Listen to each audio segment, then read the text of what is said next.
JBNN will keep you informed. I'm Michelle Jones, and in the news, 2 students killed in Westmoreland fiery crash. 2 students are dead following a fiery crash in Petersfield, Westmoreland on Tuesday morning. They have been identified as 16-year-old Johnny Robinson and 14-year-old Zakil McIntyre, both of Pinnock Charlton, Darlaston addresses in the parish. According to the Whitthorne police, Robinson and McIntyre were traveling on a motorcycle at about 6:50 a.m., heading northerly along the Petersfield main road when they were maneuvering a corner and lost control. They collided with a motor car which caught fire. The police were summoned and the boys were rushed to the hospital where they died while undergoing treatment. Meanwhile, classes at Petersfield High School were dismissed early today following the tragic death of the 2 students. Acting principal of the institution, Vinton Vos, said that the school dismissed the morning shift at 11 a.m. So far this morning we gathered and prayed, no classes. Classes were suspended for today, and it was more of grief counseling, meeting with the students and talking and helping to recover, he said. Female vendor shot dead at stall in downtown Kingston. Early morning shoppers were sent scampering for cover when a female vendor was shot dead by armed assailants on Monday in the vicinity of Pink Lane in West Kingston. The victim, who was reportedly shot in the face, has been identified as Andrea Peterkin, otherwise called Apple. Reports said that Peterkin was seated on a chair in a shopping area in the vicinity of Pink Lane in West Kingston when she was shot in the face by armed assailants on a motorcycle at about 11:20 a.m. Eyewitness reports are that several loud explosions were heard in the vicinity of Apple's stall, and her body was found with her head at an awkward angle as she reclined in a chair. The macabre scene was captured in a video which has been circulating on social media. Another woman was reportedly also shot and injured. Man killed, entertainer injured in Portmore gun attack.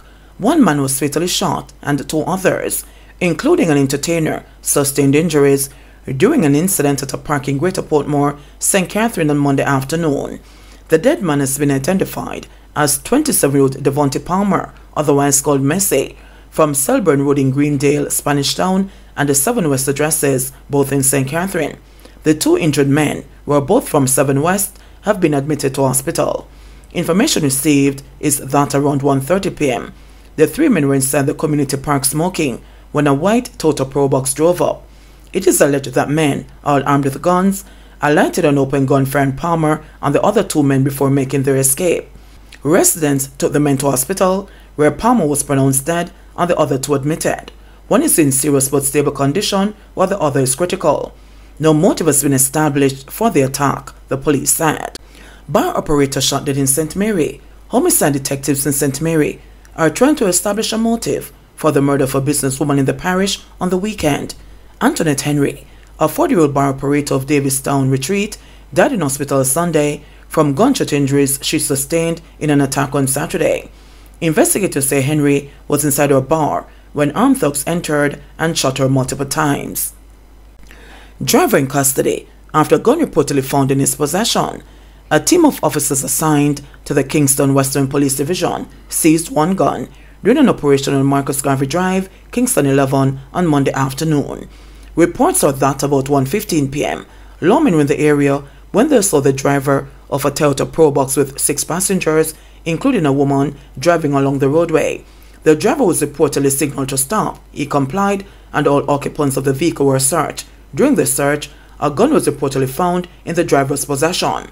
It was subsequently taken into custody. His identity has been withheld pending further investigation. Gun and ammunition seized in Sandy Bay Bus Park. The Hanover Police Division say they have seized 1 Brocker Jennings 9mm with 1 magazine containing 3 9mm rounds in the Sandy Bay Bus Park early Monday morning. Reports from the Sandy Bay Police are that about 12:45 a.m., lawmen were on an operation in the area when a section of the park was searched. During the search, the gun was reportedly found beside a garbage heap. No arrest was made in connection with the seizure. 14 Jamaicans suspected of trying to cross Mexico border deported from Belize. A group of 14 Jamaicans was sent home from Belize on the weekend on suspicion that they plan to use the country as a getaway to Mexico and then the United States. The 11 adults and 3 children were kept in detention for 1 week. The adults were brought to court on Friday on a charge of willfully supplying false declarations to an immigration officer. The charge was subsequently dropped after the Jamaicans indicated that they were willing to return home.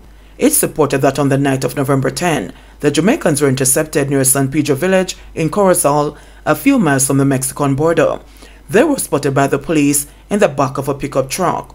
When the police stopped the truck, the driver ran into bushes, leaving the Jamaicans to fend for themselves. Their attorney, Norman Rodriguez, told Belize media that they were detained after they indicated on immigration forms that they had itineraries to rooms at different hotels in Belize and at the Keys, but when found, were not at those places. 21-year-old gunslinger pleads guilty to murder and other charges.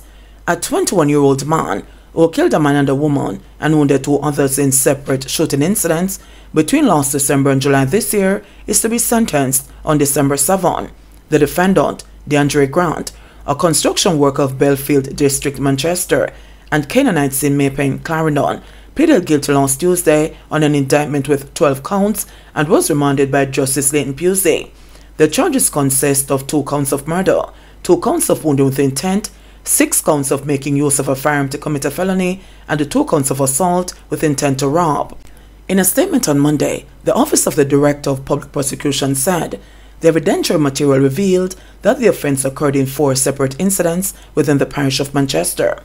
The evidentiary material further disclosed that a firearm, which was seized on the accused and other persons by officers in the Westmoreland Division on the 2nd day of August, was featured in all 4 incidents, the DPP said. In the first murder incident, Grant and his accomplices shot and killed 21-year-old Sunil Mushet, otherwise called Shine, a construction worker of Comfort District, Manchester, on December 8, 2022, about 4 p.m. Mushet was murdered along the Kendall Bridge in the parish. In the second murder incident, which occurred on March 3 this year, Catherine Matthews, a chef of New Green District, Manchester, and her common-law husband were walking home in their community when Grant and others pounced upon them. The hoodlums opened gunfire on the couple, hitting them multiple times before escaping into the area. The injured persons were transported to hospital, where Matthews was pronounced dead and her spouse treated. Grant struck again at a plaza in Mandeville on March 6, where 2 security guards were attacked by 3 men, one of whom was armed with a handgun. The attackers then restrained and demanded money. From one of the 2 guards. The demands were not met and a tussle ensued. However, the perpetrators fled after a gun went off. Grant's last victim, a mini-mart and bar operator, was shot and injured on July 20 at 12:45 a.m. after hosting an event.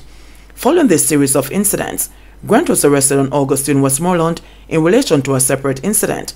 He was later handed over to the Manchester police and charges laid against him on October 4. In the meantime, the Office of the Director of Public Prosecutions has commended the Jamaica Constabulary Force sleuths, as well as the ballistics experts at the Institute of Forensic Science and Legal Medicine for their detailed investigation. Wife of cabin 5 fatality crash struggles to cope. Petrina Rodney wept bitterly on Monday when she realized that her husband Delroy, who has been charged with 5 counts of causing death by dangerous driving, would not be home for her son's birthday. 47-year-old Delroy Rodney has spent the last 6 nights in custody, and having him home was a gift she had been hoping she could give their child. Today is our last son's birthday, and we were wishing he could have come home with us, cause he's asking for him and wish he could come home today. But oh God, she cried. Her grief permeated the air outside the Westmoreland Parish Court, where relatives, the pastor and members of the Belmont Seventh-day Adventist Church, where her husband is a deacon, along with his fellow cabbies, once again gathered in a show of support. Petrina Rodney struggled to understand why her family, God-fearing people, has been dealt such a blow. My husband is a nice person. My husband is a complete husband. There's nothing he doesn't help me to do in the house, the grieving wife said. My husband wash, my husband cooks, everything my husband does. We're never in an argument. Oh God, why is this happening to us? My God help we. To show you the type of family man he is, he has to keep devotion before he comes road, she said. Rodney was remanded until this Wednesday, when his bail application will continue. On Monday, the prosecutor stressed that there are 3 outstanding statements. The Crown has not been in receipt of the statements, so the Crown will need to oppose to the bail, the prosecution said. The Crown added that statements from an eyewitness, a first responder, and the investigating officer are critical to the case. In responding to the Crown, Rodney's attorney Lambert Johnson said he had expected the investigating officer to be in court on Monday. He again complained that there have been erroneous media reports that Rodney fled the scene of the crash. "No such thing, Your Honor," Johnson said. He went and sought medical care, and then he went to the chambers of an attorney same day, and arrangements were made with the investigating officer. Johnson then asked the prosecutor if the investigating officer was objecting to the bail. The reply was yes. Johnson was clear in his displeasure. "I don't wish to lecture, but having stood in this position for over 15 years, I find the approach, to say the least, appalling. As an officer of justice, you need to stand up and account for justice," Johnson argued. However, Senior Parish Judge Steve Walters made it clear was the final say regarding bail. Bail is incumbent on the court to make a decision. Whether the officer says he's objecting is not a rubber stamp for the court, the judge noted. He reminded that there is a vital witness who survived the crash, along with Rodney. However, Johnson was confident that the witness's testimony will not hurt his case. "One person on the bus, that one statement will not contradict what is already said," he told the court. Judge Walters then asked Rodney to stand as he made his ruling. "The continuation of your bail application will be done Wednesday at 12:30 p.m., said the judge. According to a police report, about 3:30 p.m. on November 13, Rodney's taxi, with 6 people on board, was traveling towards White House. When the vehicle it was traveling behind slowed down, Rodney swerved, collided with a truck that was traveling in the opposite direction, and ended up in a tree. 3 of the occupants of Rodney's vehicle died on the spot. 2 who were taken to the hospital succumbed to their injuries later that night. JBN, we keep you informed. Please remember to subscribe, like, share, leave us a comment, and click the notification bell to receive our daily news items.